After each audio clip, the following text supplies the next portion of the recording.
சுவிசேஷம். இந்த நாளுக்குரிய தேவ வார்த்தை.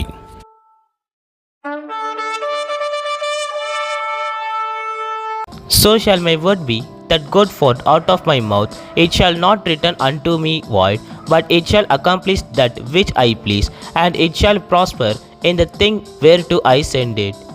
Isaiah 55:11.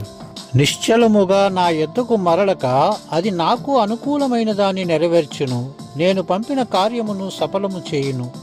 ಯೆಶಾಯ ಗ್ರಂಥಂ 55 ಅಧ್ಯಾಯ 11 ವಾಕ್ಯ. ನನ್ನ ಬಾಯಿಂದ ಹೊರಡುವ ನನ್ನ ವಾಕ್ಯವು ಹಾಗೆಯೂ ಇರುವುದು, ಅದು ಸುಮ್ಮನೆ ನನ್ನ ಬಳಿಗೆ ಹಿಂತಿರುಗದೆ ನಾನು ಯಾವುದನ್ನು ಮೆಚ್ಚುತ್ತೀನೋ ಅದನ್ನು ಅದು ಮಾಡುವುದು. ನಾನು ಅದನ್ನು ಯಾವುದರ ನಿಮಿತ್ತ ಕೇಳಿಸಿದಿನೋ ಅದರಲ್ಲಿ ಅದು ಸಫಲವಾಗುವುದು.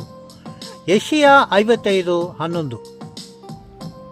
அப்படியே என் வாயிலிருந்து புறப்படும் வசனமும் இருக்கும், அது வெறுமையாய் என்னிடத்திற்கு திரும்பாமல் அது நான் விரும்புகிறதை செய்து நான் அதை அனுப்பின காரியமாகும்படி வாய்க்கும். ஏசாயா 55:11. அன்பு தேவ பிள்ளைகளே, தேவனுடைய வார்த்தை ஜீவனுள்ளது. அது உயிரற்று கிடக்கிறதையும் உயிரடைய செய்துவிடும். நம்மையும் அப்படித்தான் தேவனுடைய வார்த்தையை கொண்டு உயிரடைய செய்தார். அந்த அன்பின் தேவனுக்கு நேராய் நம்மை தாழ்த்தி தரைமட்டமாய் ஒப்புக் கொடுத்து சொல்வோமா? எங்களை உயிரடைய செய்தவரை உமக்கு கோடி ஸ்தோத்திரம் என்று கர்த்தர் தாமே உங்களை ஆசீர்வதிப்பாராக. ஆமென். எங்களோடு கூட இணைந்து ஊழியம் செய்ய விரும்பினால் இந்த வார்த்தைகளை மற்றவர்களுக்கும் பகிர்ந்து கொடுங்கள்.